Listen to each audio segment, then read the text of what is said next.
Hello बच्चों, कैसे हो सब। तो आपका फिर से स्वागत है मेरे YouTube चैनल पर। तो आज की वीडियो बहुत ज़्यादा खास होने वाली है, लेकिन आज की वीडियो है क्लास 12th के बच्चों के लिए जिनका क्लास 11th पूरा बर्बाद हो गया या गाइडेंस नहीं मिली और तैयारी नहीं कर पाए, लेकिन 12th में आके दिमाग सही जगह पर आ गया कि यार हमें कुछ करना चाहिए और 12th के बाद जेई जैसा पेपर हमें निकालना चाहिए और एक अच्छा कॉलेज सेलेक्ट करना चाहिए। देखिए, अगर आपका 11th बर्बाद हो गया ना, तो आराम से बेटा इसको समझना कि कैसे अब आप भी अचानक अब भी आप तैयारी करके अच्छा खासा रैंक निकाल सकते हो। अभी भी ज़्यादा टाइम नहीं गया है, ठीक है। देखिए, मैं मान लेता हूँ बेटा कि अगर आप नॉन अटेंडिंग स्टूडेंट है, दो टाइप के स्टूडेंट हो जाएंगे। एक तो हो जाएंगे नॉन अटेंडिंग वाले। नॉन अटेंडिंग वाले तो मतलब हो गया नॉन अटेंडिंग तो हो गए बच्चे की जैसे कि आप घर पे ही हो, स्कूल नहीं जा रहे हो या किसी भी कारण से आपने स्कूल से लीव ले रखी है, या फिर आप बेटा हो गए रेगुलर स्कूल वाले, है ना। दोनों बच्चों के लिए मैं इसमें डिस्कस कर लेता हूँ। और रेगुलर स्कूल वाले वो वाले बच्चे, नॉन अटेंडिंग वाले तो बेटा देखो, मैं आपको बोलूँगा कि एक अच्छा सा कोचिंग ज्वाइन कर लो अपने आसपास का, बट जेई का वहाँ पर कंटेंट होना चाहिए। ये सबसे ज़्यादा जरूरी होता है कि बेटा जेई का कंटेंट होना चाहिए, क्योंकि काफ़ी जगह पर आपको देखोगे कि बेटा जेई का कंटेंट नहीं हो रहा होगा, तो वो आपने थोड़ा ध्यान रखना है। जेई का कंटेंट वहाँ पर जरूर होना चाहिए। और कैसे पता चलेगा सर जेई का हो रहा है कि नहीं हो रहा, यानी कि वहाँ पर अगर कोई चैप्टर बच्चे अगर आपका कंप्लीट हो जा रहा है ना, चैप्टर अगर आपका कंप्लीट हो जा रहा है और आपके पीवाईक्यू जरूर हो जाने चाहिए उसी चैप्टर के। कोई भी चैप्टर ले लेते हैं, मान लेते हैं अगर हमने सेट्स चैप्टर भी ले लिया, बड़ा आसान सा सेट्स का चैप्टर है, और वो करने के बाद आपके उसके पीवाईक्यू खत्म हो जाने चाहिए। पीवाईक्यू मतलब जो भी जेई में क्वेश्चन आ चुके हैं वो सब आपके उसमें खत्म हो जाने चाहिए आसानी से। आपको मतलब दिक्कत नहीं आनी चाहिए बेसिकली, अगर वहाँ बोलूँ तो मैं, ठीक है। तो मतलब आपका सही चल रहा है, वहाँ पे कंटेंट सिलेक्शन जरूर होना चाहिए। तो अगर आपने ऐसा कोचिंग ज्वाइन कर लिया जहाँ पर वो आपको 11th का भी करा रहे हैं, साथ साथ 12th का भी करा रहे हैं, नो डाउट मेहनत लगेगी, क्योंकि 11th की भी क्लासेस चल रही होंगी और साथ साथ 12th के सिलेबस की भी क्लासेस चल रही होंगी। देखिए, मेहनत तो अब करनी पड़ेगी। या तो पछतावा करके बैठ जाते हैं कि मेरा तो गया, अब मैं कर नहीं सकता, दोबारा मैं आ ही नहीं सकता कभी भी रेस के अंदर, या तो जिंदगी भर लेके रोते रहो प्रॉब्लम को लेके, या बेटा प्रॉब्लम को फेस करो और प्रॉब्लम को भगाओ यहाँ से, समझे। तो बस थोड़ी सी मेहनत करो। 11 12 पूरी सी आपको 2-3 गुना मेहनत ज़्यादा करनी पड़ेगी।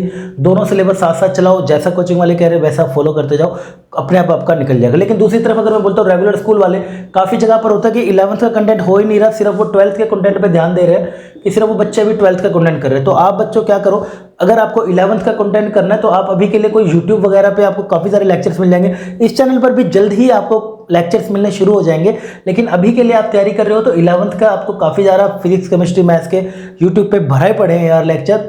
किसी का कंटेंट देख के जहाँ से आपको अच्छे से समझ आ रहा हो, गेन हो रहा हो, अच्छे से कनेक्ट कर पा रहे हो टीचर के साथ, तो वहाँ से आप उसको रेगुलर क्लासेस करके सारा का सारा वहाँ पे, चाहे कोर्स परचेज भी करना पड़े ऑनलाइन, वो वाला खरीद भी लेना। बट आपको अब यहाँ देखना पड़ेगा, स्कूल आप जा रहे होगे रेगुलर, और आके आप अपनी 12th की जो भी क्लासेस कोचिंग वगैरह आप है वहाँ पर जा रहे होगे, है ना। और मीनवाइल आपको ये कोर्स करना है प्लस में।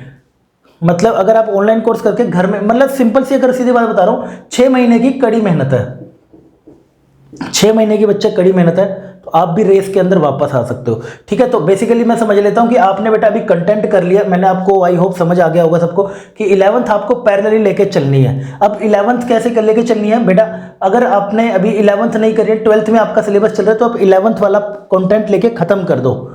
घर पे बैठ के मेहनत करके, जैसे कि सैटरडे संडे को आपको अगर टाइम मिल जाता है या कोई बीच में छुट्टियां आ रही हैं, मतलब लगातार आपको डेडिकेटेड होकर मेहनत करनी पड़ेगी, तब जाके पेपर आप उसी रेस के अंदर आ सकते हो जिसमें पहले से बच्चा जो 11वीं से लगा होता है, या कुछ तो 9th 10th से, या कुछ ड्रॉपर बच्चे जो बहुत कड़ी मेहनत कर रहे हैं सुबह शाम उठ के सिर्फ उसी पेपर के लिए, राइट। तो 11th के लिए आप वहाँ पर लगाइए, दिन रात बैठिए, रात भर बैठ के सारा पहले 11th का खत्म करिए। जो भी कंटेंट पढ़ते हो उसके बाद बेटा आर.डी. शर्मा से अगर कर रही है, आर.डी. शर्मा ऑब्जेक्टिव की बुक कर लेना। उसमें अगर ये तब करनी है जब आपको लगे, जब बेटा आपको ऐसा लगे कि भाई मेरा बहुत ही ज़्यादा वीक है, मतलब मैथ्स मेरा बहुत ज़्यादा वीक है, मेरे को 11th का कंटेंट तो समझ आ गया, बुक से समझ आ गया, लेकिन मैं अभी उसके क्वेश्चन, बड़े बड़े क्वेश्चन नहीं कर पा रहा, तो आपको थोड़े बेस की जरूरत है। तो आप आर.डी. शर्मा ऑब्जेक्टिव पे जाइए, फिर आप थोड़ा थोड़ा लेवल अप करते जाना, फिर आप लेवल अप करते जाना, और फिर लेवल अप करके आप पीवाईक्यू पे सीधा मूव कर सकते हो।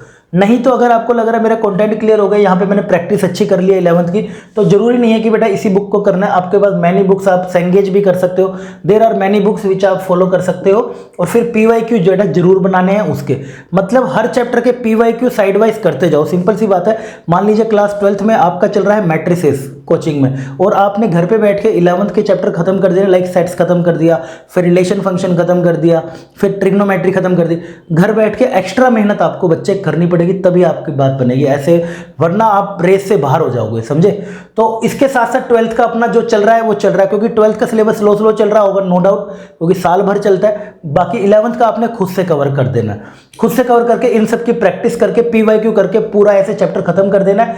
थोड़ी सी एक्स्ट्रा मेहनत नो डाउट लगेगी, नो डाउट, है ना। पहले तो आप कंटेंट ढूंढना है, आप बच्चों को पहले तो कंटेंट ढूंढना है। अगर कोचिंग में चल रहा है तब तो बहुत अच्छी बात है, फिर तो उससे बढ़िया कुछ नहीं। अगर नहीं हो रहा तो आप कंटेंट ढूंढिए यूट्यूब पे या कोर्सेज वगैरह कहीं से भी, जो जेई का एग्जैक्ट कंटेंट हो, जिससे आपके आसानी से क्वेश्चन सोल्व हो जा रहे हो, जेई के या फिर एडवांस के या मेंस के, किसी के भी। उसके बाद फिर आपने बेटा प्रैक्टिस करनी है, रेगुलर उसके कंटेंट पढ़ना एक्स्ट्रा।